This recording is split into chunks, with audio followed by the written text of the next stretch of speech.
It's less than a year ago when I was having to make these decisions myself. I never thought I'd be making a film to help other people make those same decisions. I went to a fire station at Grangetown to do a 5-day-long course to give you a taste of what sort of training firefighters have to do. When it finished, I ended up joining the traineeship. The traineeship involves 1 day a week working in the field and 1 day a week in a classroom doing English, maths, IT and employability. I went to school in Darlington, and in the last year I was faced with the choices of either going to college, like a sixth form, or going into an apprenticeship.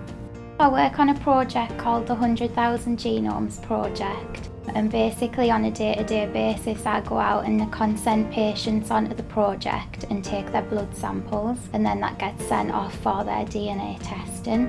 Once I left college, I took a job on a reception where I followed an apprenticeship route, and I went to study my apprenticeship 1 day a week, and the other 4 days a week I worked in the office.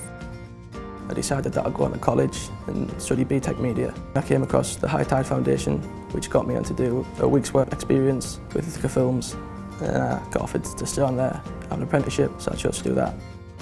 My apprenticeship includes lots of different types of jobs, from editing, filming, setting up the kit. It's just basically learning as I go along. I started off for 10 months. I went to South West Durham training, basic machining courses and the MVQ level 2 in mechanical engineering. After 10 months I came to NIFCO, where I began to train through my apprenticeship. The following September I joined on to Darlington College level 3 BTEC. I did that for 2 years. And then I started my HNC in mechanical engineering, which I'm now coming up to my last few months in that. The traineeship's a good idea for people who aren't quite sure what they want to do, and you give them just a taster of work and life. The best thing about the traineeship was probably being able to sort of show people what I can do and how hard I can work, which obviously working in 1 day a week in the classroom was just enough to show people around me that I was capable of doing the job. Coming straight out of school and into the working world was a big shock, and I definitely wasn't prepared for it.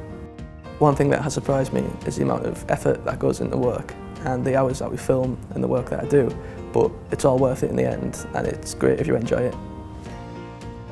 I don't know if I would have got the apprenticeship without doing the traineeship, because we got a guaranteed interview, but it was pretty much a guaranteed apprenticeship because of the chances that we've been given to sort of prove ourselves.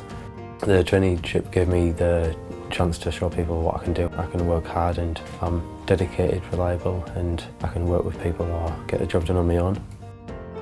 When I was 16 and I was at college enjoying myself, I don't think I ever thought for 1 minute that I would be in such a good job at the age I am now, with the responsibility that I have. But at the same time, it's so rewarding, and I don't think I'd like to go into anything else. I definitely feel like I've made the right choice. Within my apprenticeship scheme, I've already achieved to the A level, so my HNC goes up to that in mechanical engineering. And also, I've gained hands-on work that I've been able to improve my skills within toolmaking, and obviously I get paid for that. After I get my BTEC, I could do many different things. I could stay on here, I could go to uni, along with many other options. Whatever happens when I get my BTEC level 3 course, I know that I want to stay in this industry, carry on learning and doing what I'm doing now. The apprenticeship was a 2-year scheme, which involved a day release to Redcar and Cleveland College. I could have stayed in my position, which would have meant I got paid and I was learning on the job while I was studying. But then the full-time degree would have meant I could have experienced the student lifestyle, and I could have concentrated completely on the degree. After being in performing arts since I was 4 years old, I went to do a foundation course in musical theatre at Stockton Riverside College. After this, I then went on to do my top-up into foundation degree in performance and events production, and followed that on to do my actual degree at Teesside University.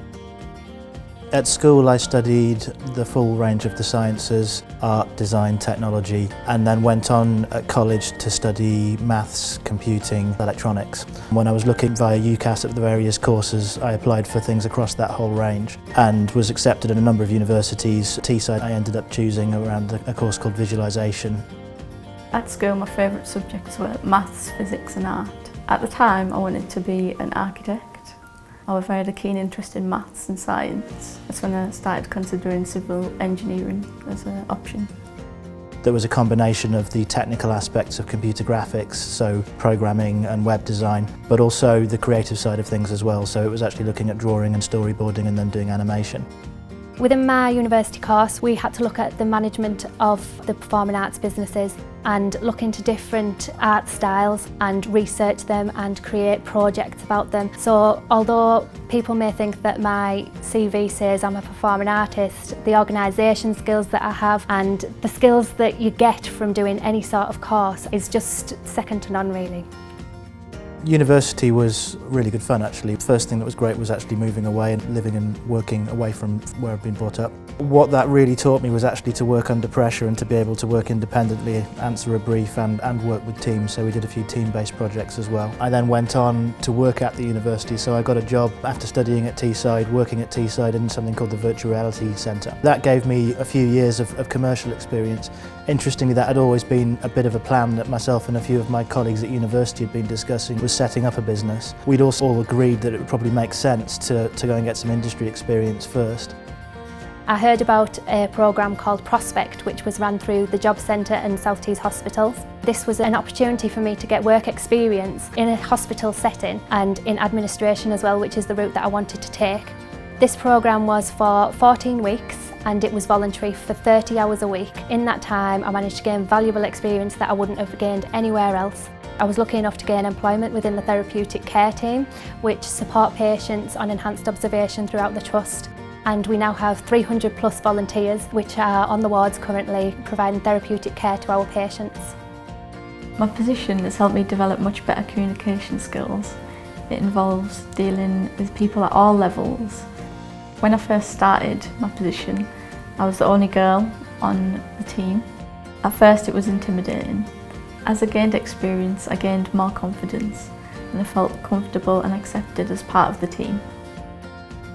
I never thought that I'd be running my own business when I was 15 or 16. I envisaged that I'd be working for a studio in London or something. But the act of going to university and then working in the industry allowed me to see that there was the potential opportunity in that space too. Nowadays I think there are a lot more opportunities for people to get into employment. I think because of the traineeships now that can lead on to apprenticeships and the study skills programme, I think we've got fantastic opportunities that we can now develop further and hopefully more people could get into employment the way that I did. That's a wrap.